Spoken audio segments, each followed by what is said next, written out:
Yeah, good morning, friends. Today we'll discuss communication modules in MSP 430. Okay, so let's go to the unit number 5. So the communications are mainly classified into two types. What are that? Serial communication and parallel communication. What is the difference between a serial communication and parallel communication? Now you have to observe.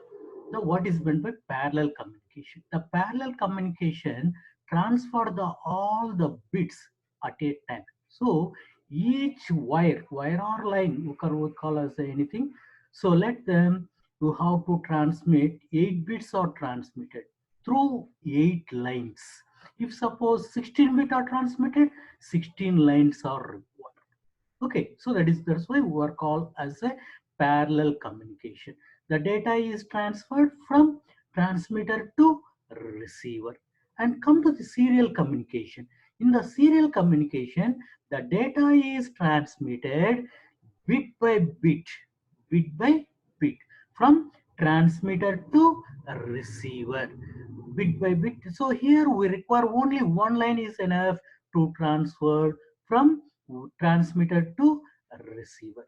And same thing I am compared here by using a table.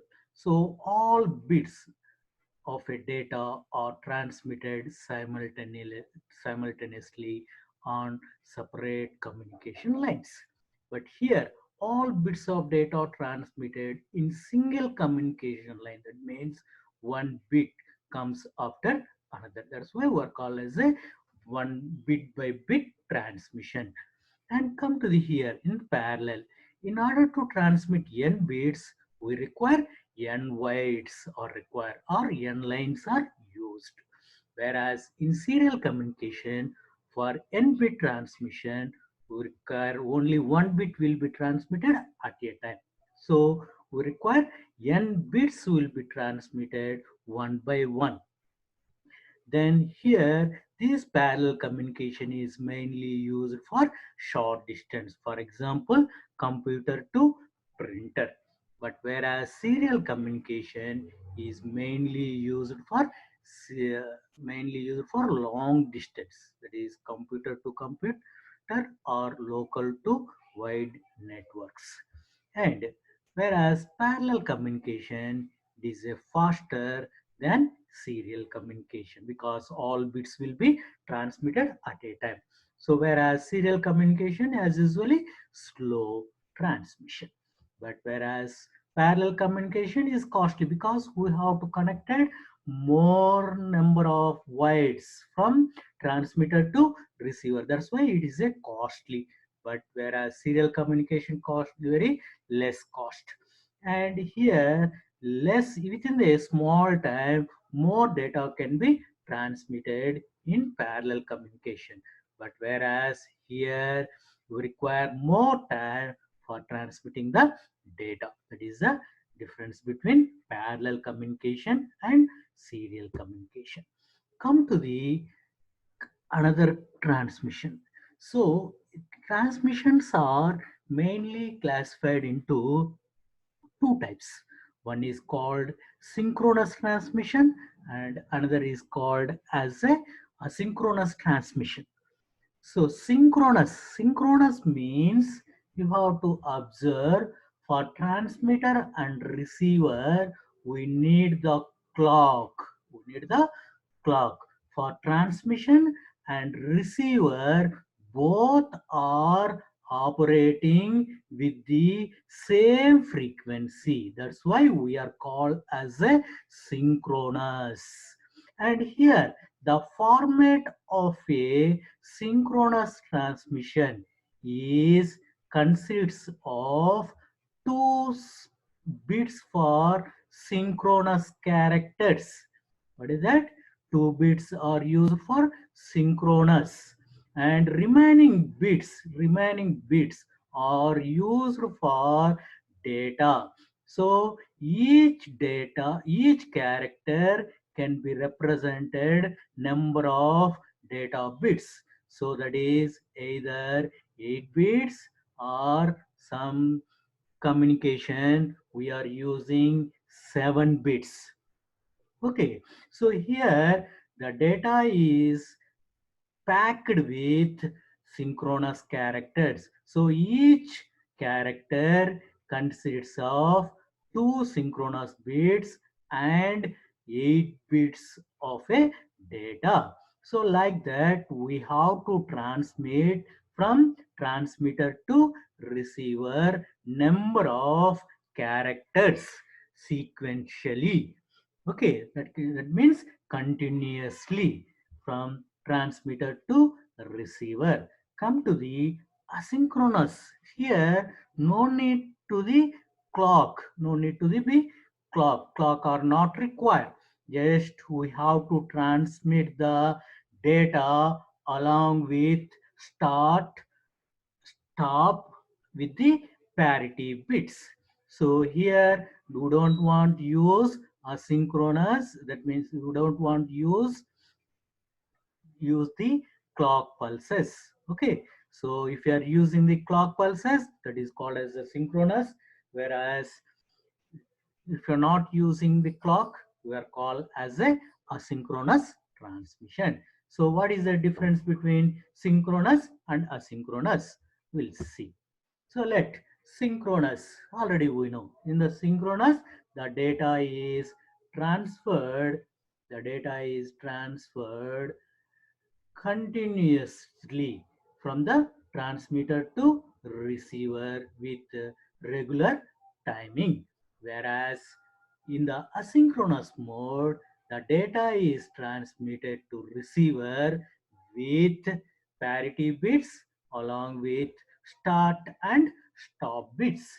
Whereas in the synchronous mode, we require the clock frequency because the transmitter and receiver both are operating same frequency, but here we didn't want any frequency, but here that's why we are using the different clock frequency which is going to transmit, whereas synchronous is a faster data transmission, whereas asynchronous is a slower transmission, whereas there is a no extra start bit and stop bits, but whereas here you have to use start bits and stop bits, and there is a no gaps between data to data because in this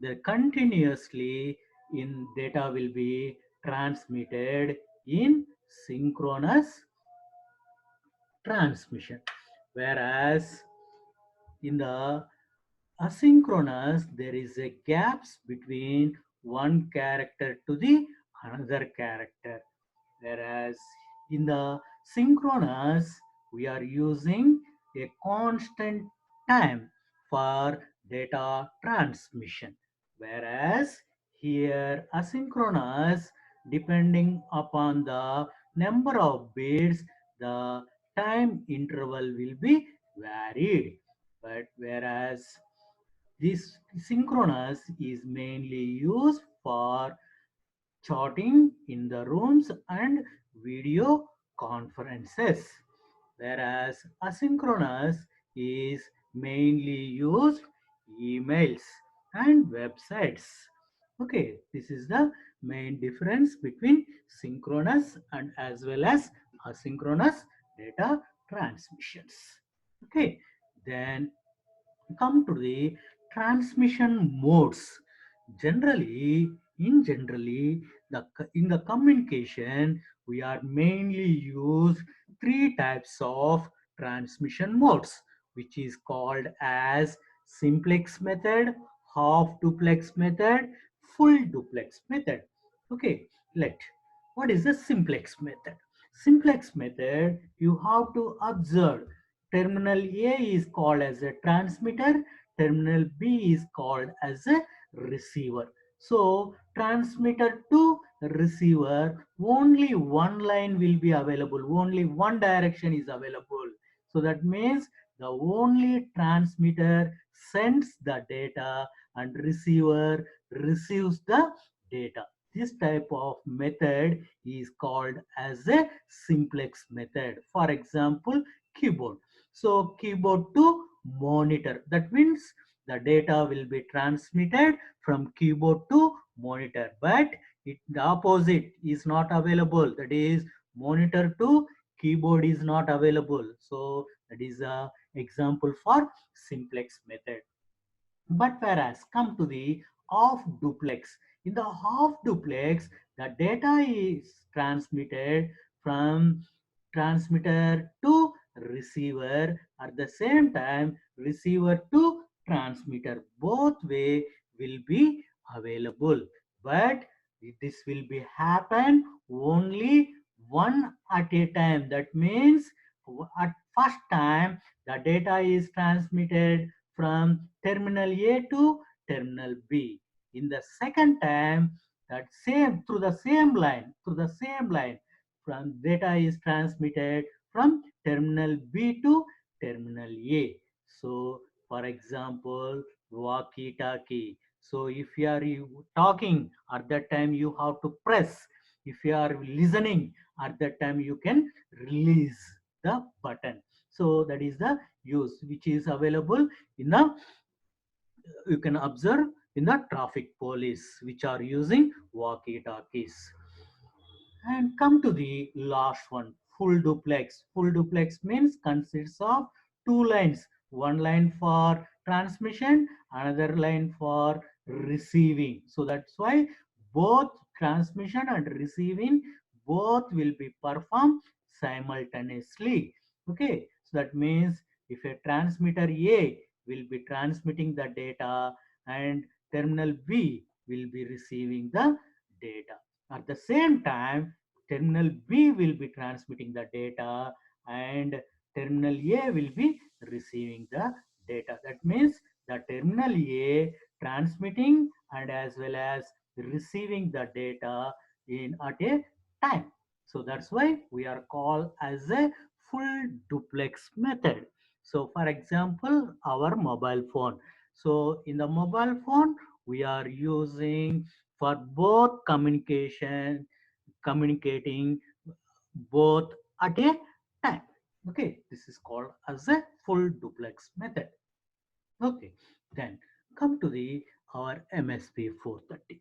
So in our MSP 430 consists of mainly three communication protocols. Protocols means conditions. Okay, so what are that? These are UART protocol, SPI protocol, I squared C protocol. I squared C we are called as a I2C in some textbooks. So some textbooks were consists of IIC. Okay, so I square C, I2C, IIC, both are same. Please observe. Okay, then UART. UART means universal asynchronous receiver or transmitter. SPI means serial peripheral interface. I square C is called inter integrated circuit protocol. Okay, so in this, the first one is a asynchronous transmission, whereas remaining two are the synchronous transmissions. Okay, let go to the one by one. So asynchronous. Asynchronous means already you know. So universal asynchronous receiver or transmitter. So in the UART consists of a transmitter terminal which is called as TXT, TXD, transmitting data terminal and receiver terminal or XD. So the UART protocol consists of start bits, data bits, and parity bits and stop bits.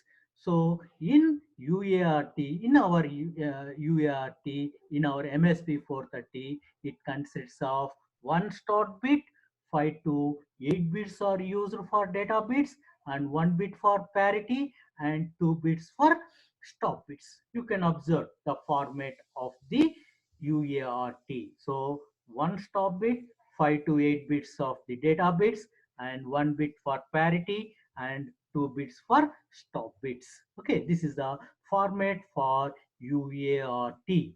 And what is the use of start bit? The start bit is used to representing start of a particular data. And similarly, stop bits are used to mark to indicate the end of the data.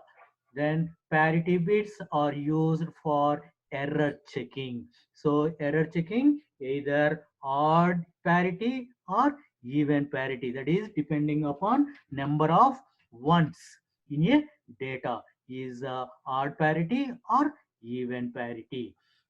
That is based on number of ones the parity will be checked.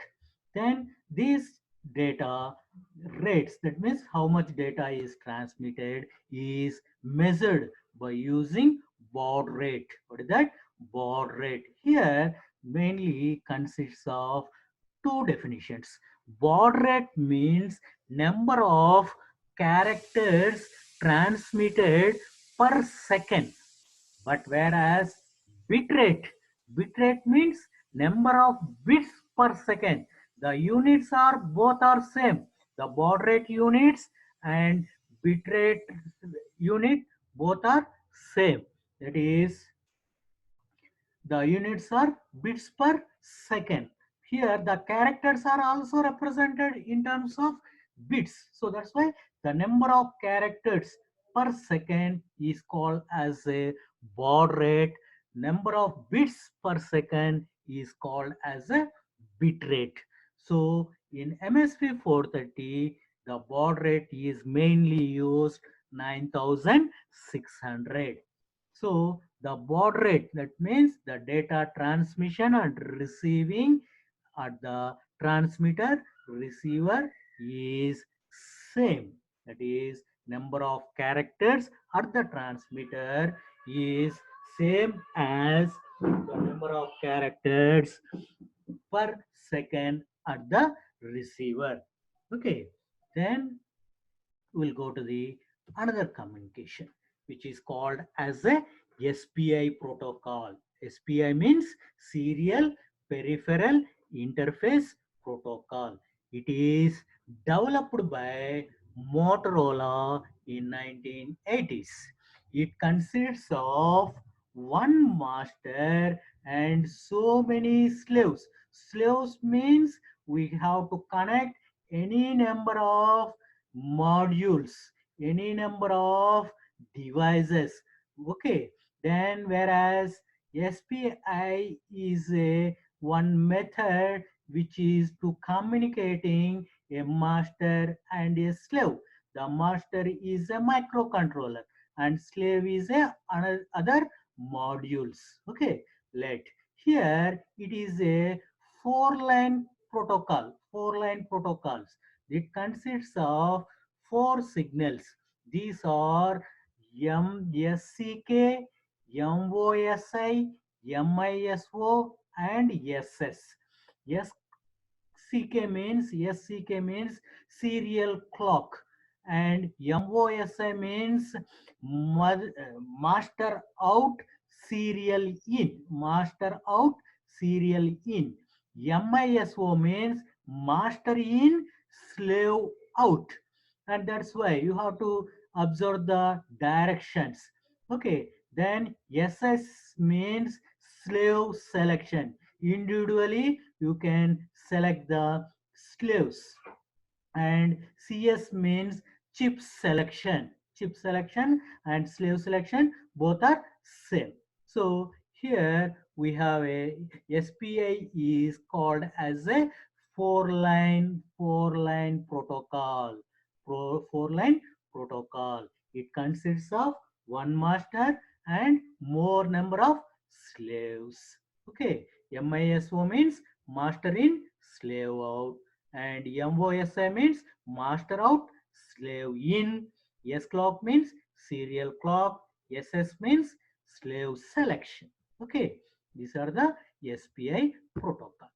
Then come to the another protocol which is called as I square C protocol. I square C means inter integrated circuit.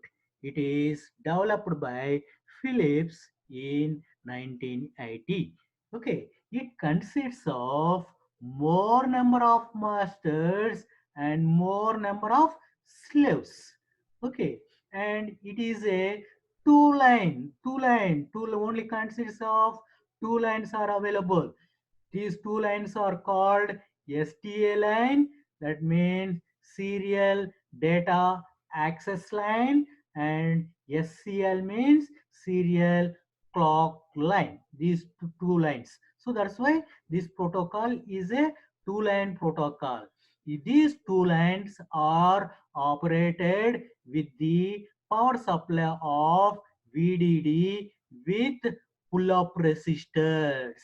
VDD with the pull-up resistors, and these slaves will be identified by using either 7 bits or 8 bits. So like that we can connect up to 1024 slaves we can connect in this I squared C. In our MSP 430, we are using 7 bits for identifying these I squared C slaves. Okay, then come to the in detail. What is the SPI? So SPI consists, what are the components where consists? Okay, SPI means serial peripheral interface. So let us assume here I am going to connecting one master and one slave. Like that we have consists of one master, more number of slaves we are going to connect it. But here I am using only one master and one slave. How that will be connected? Okay, let you have to come to the master. So in the master we have consists of a shift register and a D latch. D latch means is a flip flap. Is a flip flap. D flip flap is available. D flip flap is mainly used to transfer the data directly. That means whatever the data in the D that will be transmitted. Similarly, in the slave also, it consists of a shift register and a D latch. How it will be work? So this shift register and D latch both are operating with the clock. So the master will be providing the clock for both master and as well as the slave. And you have to observe. So the clock is applied for shift register is positive, and whereas the bubble indicates is a negative edge triggering. That means if you're giving a negative edge triggering, then only D flip flops will be work. Whereas if you're giving a positive edge triggering, then only you have to shift register will be work. So like that, the slave is connected, D flip flap out is connected LSB of the shift register of a master. That's why we are called as master in, slave out. That means the slave MSB bit is transferred LSB bit of a shift register by using D latch. Okay, the same synonyms. SDI means that is a slave data in, slave in. Similarly, SD not. SD not means slave data out. That means SO means slave data out. So the data for one clock pulse, the data the will be transferred from slave to master. One bit will be transferred for one clock pulse.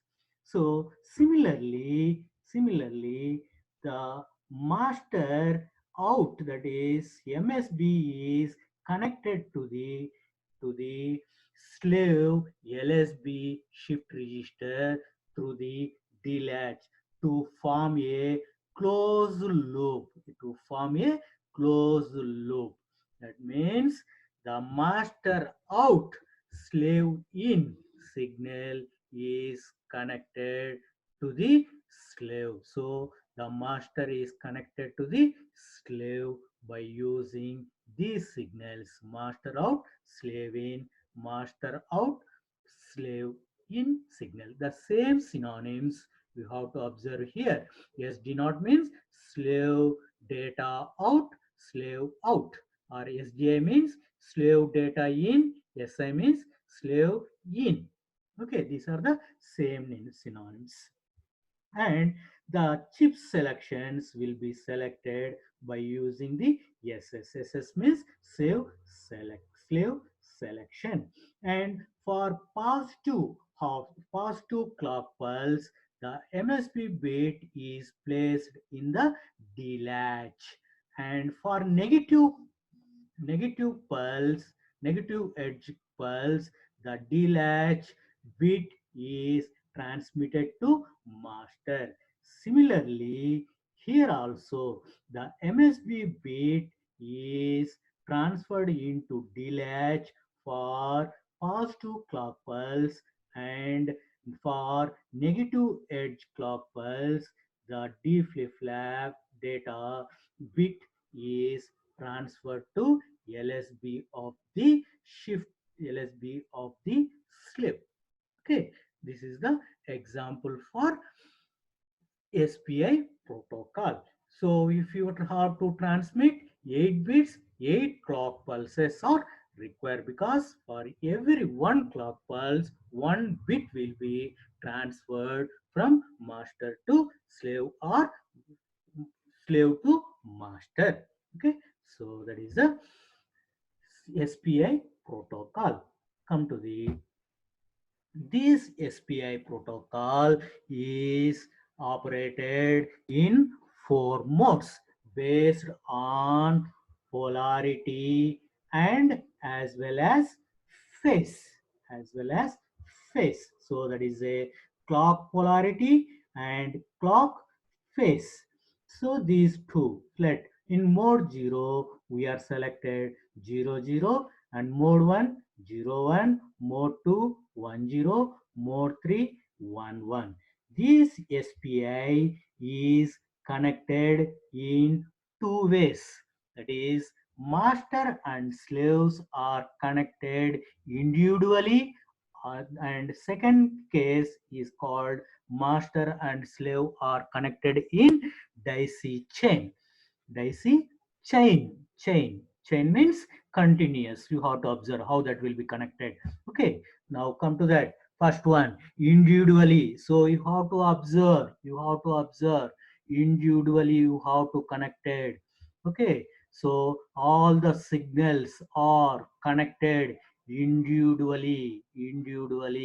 That means yes, clock, MOSI, MISO, we are connected individually with the SS, means save slave selections, or connected individually. Come to the second connections, you have to observe. So master to slave, slave 1 to slave 2, again slave 2 to master. That is a chain. That's why we are called as a daisy chain. How that will be connected, you have to observe.